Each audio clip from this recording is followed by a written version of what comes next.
A recessão da economia pode chegar perto dos 12% este ano. No pior cenário traçado pelo Conselho de Finanças Públicas, o déficit chegará a 9,3%. A instituição acredita que a recuperação vai ser lenta e que o país demorará anos para regressar aos valores económicos do ano passado. Os efeitos da pandemia na economia portuguesa vão demorar tempo a passar. A convicção do Conselho de Finanças Públicas é que o impacto vai manter-se durante os próximos 2 anos. A incerteza sobre a evolução da pandemia é tanta que o Conselho de Finanças Públicas não arrisca fazer uma previsão económica. Coloca antes 2 cenários para a evolução da economia portuguesa. Um cenário base e um cenário severo. No cenário base, o Conselho de Finanças Públicas prevê um déficit das contas de 6,5% este ano. No cenário mais severo, o déficit pode chegar aos 9,3%, em grande parte pelo aumento da despesa pública, que terá o maior crescimento dos últimos 25 anos. Mesmo na previsão mais conservadora, o déficit continuará acima de 3% em 2021 e 2022. E as decisões que o Governo tomar vão ditar a dimensão da recessão económica. No melhor dos cenários, poderá cair 7,5% e no pior, 11,8%. O Governo já anunciou a intenção de prolongar o layoff, ainda que seja com outro modelo, e essa é uma das medidas com maior impacto orçamental. O Conselho de Finanças Públicas considera que existem sinais que podem significar a aproximação a um cenário mais severo, mas que é importante esperar para ver como é que o turismo recupera no 3º trimestre. Segundo o Conselho de Finanças Públicas, a taxa de desemprego vai disparar. Pode passar de 6,5%, registada em 2019, para 11% ou para 13% este ano. A dívida pública vai voltar a ultrapassar os 133% da riqueza gerada no país, mas pode ir até aos 141% este ano, no pior dos cenários. Na nossa companhia está a Presidente do Conselho das Finanças Públicas, Nazaré da Costa Cabral. Muito boa noite. Na sua opinião, qual é a maior debilidade que a economia portuguesa enfrenta neste momento? Bom, neste momento, desde logo, o processo de resposta à crise, de resposta imediata à crise, e numa segunda fase, a questão da recuperação económica.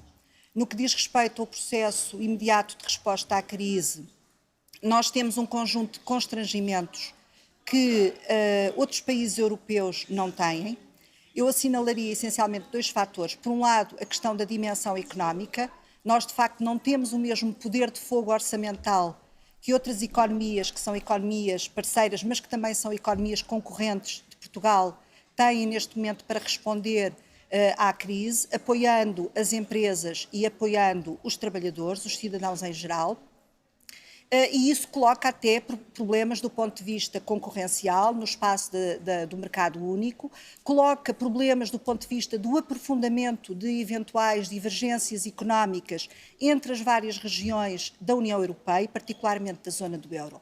Depois temos um outro fator de vulnerabilidade no imediato, para essa resposta imediata mais robusta, que tem que ver com a questão financeira. De facto, nós temos um peso muito elevado da dívida pública no produto, estamos ainda no top 3, não obstante os progressos de redução de dívida que foram feitos nos últimos anos.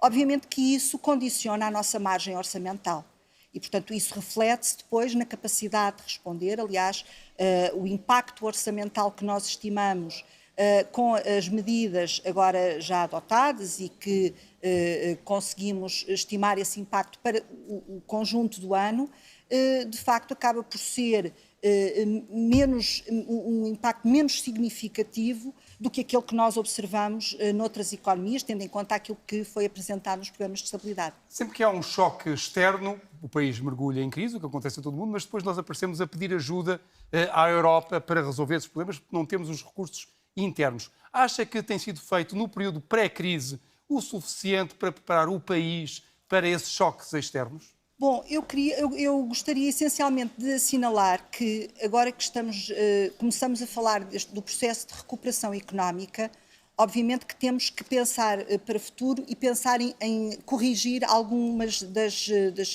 deficiências, por assim dizer, que porventura viessem do passado. E essa questão que o José Rodrigues dos Santos menciona é muito importante, a questão da diversificação da estrutura produtiva. Nós temos uma estrutura produtiva que poderia ser mais diversificada. Sabemos que economias que são mais diversificadas têm uma maior capacidade de resistência a choques económicos e, portanto, conseguem uma melhor partilha de risco do que aquelas economias que assentam a sua estrutura produtiva num setor ou em 2 ou 3 setores. Portanto, é muito importante conseguirmos crescer também noutros setores e, a este respeito, permita-me, creio que é muito importante aproveitar as dinâmicas que neste momento se geram no quadro da União Europeia, nomeadamente da nova agenda da Comissão Europeia em torno da questão ambiental, da transição energética, da economia circular, da economia digital, que a própria crise acabou por apressar, para conseguirmos desenvolver outros setores da economia, e aqui creio que a indústria terá um papel fundamental para que possamos tornar-nos mais competitivos, para que possamos criar novos produtos inovadores, diferenciadores no mercado internacional e resolver algumas dessas debilidades estruturais. Para reindustrializar o país, presumo que seja necessário investimento externo. Como é que se atrai o investimento externo? Aumentando impostos? Bom, eu creio que neste momento nós temos que conciliar aqui 2 objetivos. Por um lado, de facto, o objetivo da atratividade de investimento, e para esse propósito parece-me de facto muito importante esta questão de termos um quadro fiscal estável, um quadro que seja coerente e que seja compreendido pelos investidores internacionais. Que é uma coisa que nunca temos historicamente, estamos sempre a mudar as leis. E esse é um desafio muito importante. E ninguém investe num país que está sempre a mudar a lei. Esse é um desafio. Agora, neste momento, obviamente, com os condicionalismos orçamentais que ainda temos que ter consideração que isso, de facto, constitui uma restrição e que impede, no momento, que possamos eventualmente ir mais longe nessa perspectiva de uma eventual redução da carga fiscal. Mesmo com o dinheiro que vem aí da Europa, e aparentemente são muitos milhares de milhões, acha que Portugal é capaz de sair desta situação sem medidas de austeridade? Eu creio que o fundamental neste momento há aqui 2 mensagens fundamentais que é preciso passar. Não basta, de facto, nós recebermos os milhões da Europa. É preciso nós apresentarmos algumas contrapartidas, porque também tivemos algumas experiências no futuro que nos revelaram que esses dinheiros não foram canalizados, se calhar da forma como deveriam ter sido, para um investimento produtivo, para um investimento que pudesse, de facto, aumentar o potencial de crescimento da economia portuguesa e com base nessas lições do passado... Os tais investimentos nos estádios de futebol, por exemplo. Bom, não queria estar a precisar, portanto, o que eu queria mencionar é que é muito importante, desta forma, termos, de facto, uma orientação estratégica clara, digamos, aproveitando essas dinâmicas que há pouco referia, que advêm da própria agenda europeia, para, de facto, concretizarmos muito bem os investimentos que queremos fazer, para procedermos a uma análise muito rigorosa dos investimentos que queremos realizar, com, digamos assim, um quadro institucional diferente, um quadro de escrutínio, um quadro de análise desses mesmos investimentos, um quadro de avaliação desses investimentos, para que os cidadãos, eles próprios, também possam fazer a sua própria avaliação e verificar se são investimentos que interessam ao país. Mas não respondeu à minha pergunta. Acha que é possível sair desta situação, mesmo com o dinheiro da Europa, sem austeridade? Vamos lá ver. Há aqui, de facto, também um aspecto que é muito importante. Obviamente que depende da forma como evoluam as próprias regras europeias. Sabemos que neste momento houve uma suspensão das regras europeias.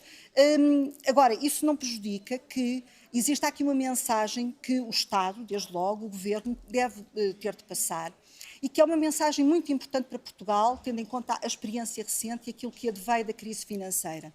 É que, de facto, temos que afirmar um posicionamento de credibilidade, isto é, a ideia de que o país, logo que possível, reiniciará uma trajetória de redução da sua dívida pública, como vinha fazendo até o explotar desta crise, que continua apostado em preservar as condições de sustentabilidade futura das finanças públicas portuguesas, porque essa mensagem é uma mensagem que é compreendida lá fora.